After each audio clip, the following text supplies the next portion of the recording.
Suratu Maryam, isura ya 19, isura yitiriwe Umwari Mariya nyina wa Yesu. Niwe mugore wavuzwe izina muri Qur'an mu buryo bweruye, avugamo inshuro 13 izina Mariya cyangwa se Maryam. Sibyo gusa, yitiriwe n'isura ariyo isura ya 19 bivugamo amateka ye ndetse n'ay'umuhungu we Yesu. Yesu agaragara muri iyi sura uburyo yavutse, uburyo yasamwe n'uburyo yabayeho. Tugiye gusoma rero imirongo y'incamake ivuga ku mateka ya Yesu ari we Isa ibn Maryam. A'udhu billahi minash shaitanir rajim. Nikinze ku Mana ndinde Satani w'ikivume. واذكر في الكتاب مريم إذ انتبذت من أهلها مكانا شرقيا. بفكر inkuru ya Maryam mu gitabo cya Qur'ani yewe Muhammadi, ubwo yitaruraga umuryango we akajya hagana iburasirazuba. فاتخذت من دونهم حجابا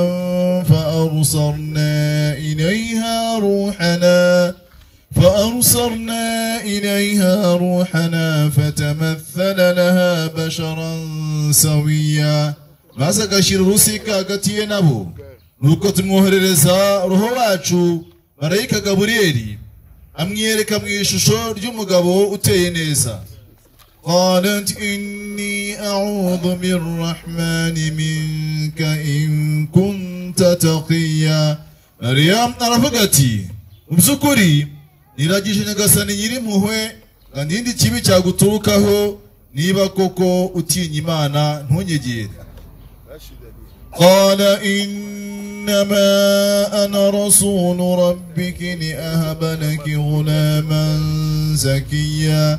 Marayika aravuga ati, mu by'ukuri ndi intumwa ya Nyagasani wawe ije kuguha inkuru y'impamo y'umuhungu wejejwe ibyaha. قالت أنى يكون لي غلام ولم يمسسني بشر ولم أك بغيا. Maryam aravuga ati, ni gute nagira umuhungu kandi nta mugabo nigeze ndetse nkaba ntarigeze niyandarika.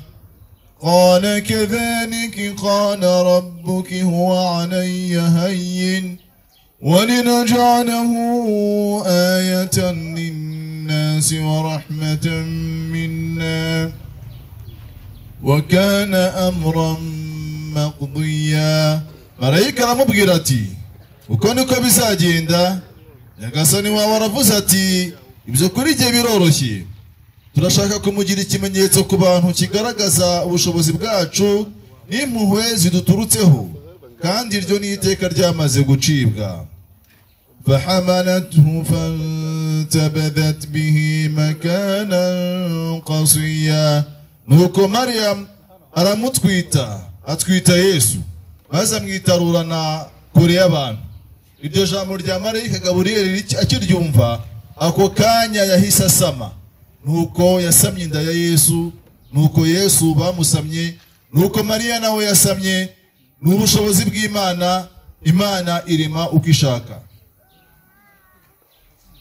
فأجاءها المخاض إلى جذع النخلة قالت يا ليتني مت قبل هذا وكنت نسيا منسيا. nuko ibise bimujyana ku ruti rw'umutende, aravuga ati, mbega ububabare iyo nza kuba narapfuye mbere y'ibi nkanibagirana burundu. Aha ni igihe yari ari kubyara Yesu, ari kumva ububabare bw'ibise igihe cyo kubyara. فناداها من تحتها ألا تحزني قد جعل ربك تحتك سريا. nuko yumva ijwi munsi yari muhamagara rigira riti, ntugire agahinda, rwose Nyagasani wawe yashyize isoko y'amazi munsi yawe. Aha Imana yari kumuhumuriza, imugaragariza ko atari wenyine, ko ubushobozi n'imbaraga z'Imana biri hamwe nawe. وهزي إليك بجذع النخلة تساقط عليك رطبا جنيا unanyeganyeza uruti rw'umutende rurakumanurira itende nziza kandi zihishije فكلي واشربي وقري عينا فإما ترين من البشر أحدا فقولي إني نذرت للرحمن صوما فلن أكلم اليوم إنسيا mazurye unanywe kandi unishime kubera umwana nugira umuntu ubona uvuge uti mu by'ukuri njye niyemeje guceceka kubera Imana nyirimpuhwe bityo uyu munsi nta muntu nza kuvugisha فأتت به قومها تحمله قالوا يا مريم لقد جئت شيئا فريا nuko Mariam agera kuri bene wabo atera uruhinja maze bamubonye baravuga bati yewe Mariam rwose wakoze amahano يا أخت هارون ما كان أبوك امرأ سوء وما كانت أمك بغيا yewe mushiki wa Haruna so ntiyari umuntu mubi ndetse na nyoko ntiyandarikaga aya magambo yose yabwiwe Mariya nuko yari yabyaye babonye azanye umwana w'uruhinja ari we Yesu bazi neza ko atashyingiwe bazi neza ko atigeze umugabo فأشارت إليه قالوا كيف نكلم من كان في المهد صبيا maze aramwerekana ngo bamwibarize baravuga bati ni gute twavugana n'uruhinja rukiri mu ngobyi ahangaha Mariya yerekanye Yesu kubw'isezerano yari yavuze yuko ataza kuvugisha umuntu kuko ibibazo yari kubazwa byaho yakuye uwo mwana uburyo yamusamye uburyo yamubyaye nta gisubizo cyabyo yari afite Imana agira ngo yerekane ubushobozi bwayo kuri Yesu yivugire agaragaze uwo ari we na misiyo yamuzanye nimwumve igitangaza cya mbere Yesu yakoze ageze kuri iyi si umunsi Yesu yavukiyeho niwe munsi yavugiyeho yaragize ati qala inni abdullah atani alkitaba waj'alani nabiyya Yesu aravuga ati mu by'ukuri ndi umugaragu wa Allah yampaye igitabo anangira umuhanuzi waj'alani mubarakan aynama kuntu wa awsani bis-salati waz-zakati ma dumtu hayya yarampundagajeho imigisha aho nzaba ndi hose anantegeka gusara no gutanga amaturo igihe cyose nzaba ndiho wa barran biwalidati wa lam yaj'alni jabbaran shaqiyya anantegetse kumvira mama kandi ntiyanangiza umwibone cyangwa nkagira umunyabyago wassalamu alayya yawma wulidtu wa yawma amutu wa yawma ub'athu hayya amahoro nabe kuri jye umunsi navutseho umunsi nzapfiraho ndetse n'umunsi nzazurirwaho umunsi yavutseho urazwi umunsi azapfiraho n'igihe azagaruka ku isi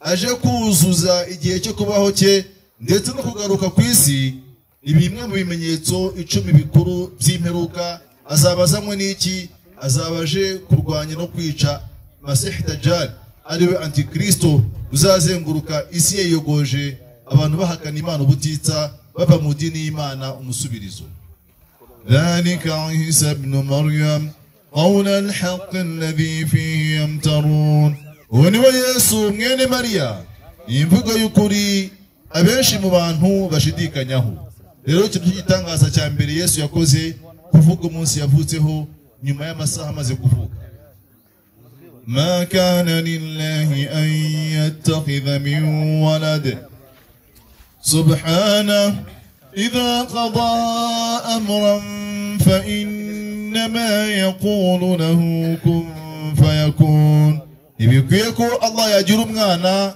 nkuko hari benshi bavuga ko amufite ubutagatifu n'ubwe yaciye iteka ry'ikintu arakibwira ati ba nuko kikaba wa inna Allaha rabbi wa rabbukum fa'buduhu hadha siratun mustaqim Yesu yaravuze ati kandi mu by'ukuri Allah ni nyagasani wanjye akaba na nyagasani wanyu, bityo nimumugaragire wenyine, iyo niyo nzira igororotse.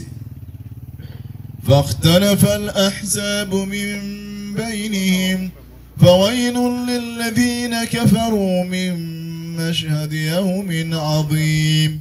nyuma yaho amatsinda yo mubahawe ibitabo ntiyavuze rumwe ku bya Yesu, bityo ibihano bikaze bizaba kubahakanyi igihe bazahura n'umunsi uhambaye imperuka.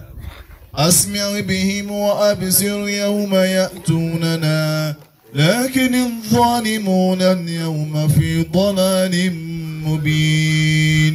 mbega ukuntu abahakanyi ku munsi bazaza batugana, bazaza babona bakanumva neza, ariko uyu munsi inkozi z'ibibi ziri mu buyobe bugaragara.